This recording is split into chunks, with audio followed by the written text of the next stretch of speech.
Hello everyone, myself Deepika, working as an assistant professor in RPIIT Technical and Medical Campus, Bastada, Karnal. Today, in this video, we are going to discuss about radiopharmaceuticals. First of all, we discuss about radioactive decay. An unstable atomic nucleus spontaneously loses energy by emitting ionizing particles and radiation. So, what is radioactive decay? It is a process in which an unstable atomic nucleus, कोई भी unstable atomic nucleus energy को lose करेगा in the form of ionizing particles or radiations. So, radioactive isotopes are undergo radioactive decay in which the original atom is known as parent nuclide and the product atom is known as daughter nuclide. When an unstable nucleus decay, it may give alpha or helium radiations. Alpha जो radiations होती है, these are similar to helium radiation, so they are also known as helium radiation. Beta or electron radiations, and third last one is gamma radiation. जब भी कोई भी unstable atomic nucleus अपनी energy loose करता है then वो क्या करता है आयनाइजिंग पार्टिकल्स या फिर रेडिएशंस इमिट करता है in the form of alpha और हीलियम रेडिएशन, बीटा और electron radiation and gamma radiation. Alpha particle decay, there are some properties of alpha particles. Alpha particles are made up of 2 protons and 2 neutrons. Because it is made up of 2 protons and 2 neutrons, it is also known as 2 unit atom. Are same as helium nucleus. Alpha particle जो decay होती है, rays होती है, ये similar रहती हैं helium nucleus के. When a nucleus emit alpha particle, its atomic number decrease by 2 and its atomic mass decrease by 4.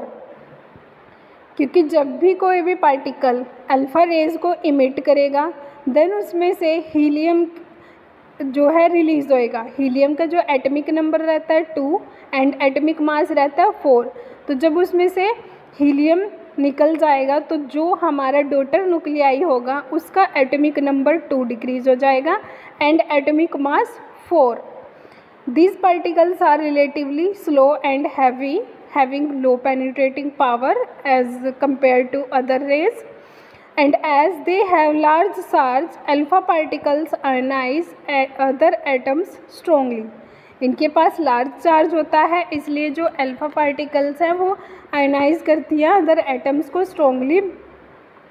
Alpha decay occurs in very heavy elements like uranium and radium. जो alpha decay होता है ये rarely heavy elements में देखा जाता है like uranium and radium. Next beta particle decay. These particles are same as electron as they have charge of -1. When a nucleus emit beta particles, the atomic number increase by 1 and atomic mass is unchanged. कोई भी particle जब beta raise को emit करता है तो उसका atomic number 1 increase हो जाएगा बट एटमिक मास क्या रहेगा, सेम रहेगा. जैसे कि अल्फा रेज के केस में था कि जब कोई भी डॉटर न्यूक्लियाइड बन रहा है तो वहाँ पे एटमिक नंबर 2 कम हो रहा था एंड एटमिक मास 4. यहाँ पे क्या रहा है बीटा पार्टिकल्स में जो एटमिक नंबर है वो इंक्रीज हो रहा है 1 but atomic mass is unchange. They are very fast and light, have medium penetrating power. जो लार्ज पेनिट्रेटिंग पावर रहती है गामा रेज में रहती है, then beta rays and then alpha rays. तो अल्फा रेज तो थी least penetrating power and beta particles are having medium penetrating power. Example of radio isotope emitting beta, phosphorus 32. Phosphorus 32 emit करता है beta radiations को. These particles ionize atom as they pass but not strongly as alpha particles do.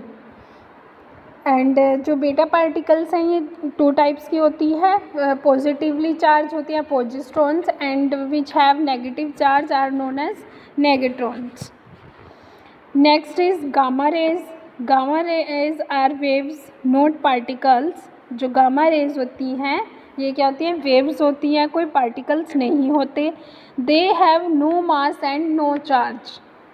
ठीक है, जैसे कि beta rays थी positive and negatively charge थी, alpha rays थी having atomic number atomic weight, ठीक है, उनके पास मास भी था एटॉमिक नंबर भी था। लेकिन गामा रेज इन दोनों रेज से डिफर कैसे है, they have no mass and no charge. Atomic mass and number unchange. जैसे कोई भी डॉटर न्यूक्लियाइड फॉर्म होगा तो वहाँ पे ना ही कोई एटॉमिक मास में चेंज आएगा ना ही एटॉमिक नंबर में चेंज आएगा। चेंज आएगा तो सिर्फ न्यूक्लियर एनर्जी में, क्योंकि ये जब कोई भी अनस्टेबल कंपाउंड स्टेबल कंपाउंड में कन्वर्ट होता है तो उस टाइम पे वो क्या करता है, उसमें से एनर्जी रिलीज करता है। Because this is a nuclear reaction so there is decrease in nuclear energy. Gamma rays are having high penetrating power as compared to alpha and beta rays. They do not directly ionize other atoms because they have no charge, so they do not directly ionize other atoms. We don't find pure gamma source. They are emitted along with alpha or beta particles. ये alpha and beta particles के साथ ही ये emit होती है, कोई भी इसका pure source नहीं है। Useful gamma source technetium 99 used as tracer in medicine. This is a process. Alpha rays है, beta rays and gamma rays. सबसे पहले हम पेपर लगाएंगे, then aluminium, then lead.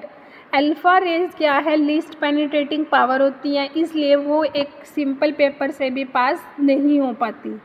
Beta raise medium penetrating power होती है, वो एक पेपर से तो पास हो सकती है बट एल्यूमिनियम से वो पास नहीं हो सकती।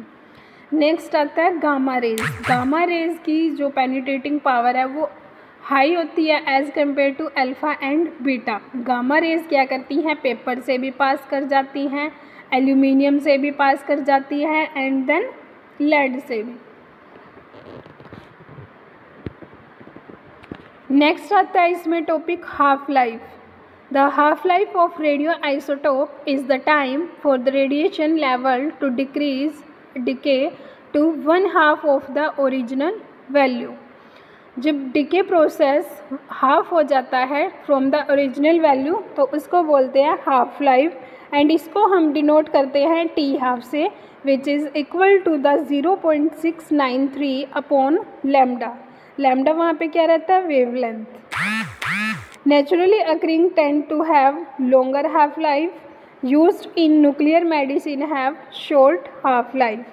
There are some radio isotopes having half life given in this table. So it's all about the radioactivity, gamma rays, alpha rays, beta rays and half life. Thank you. Have a nice day.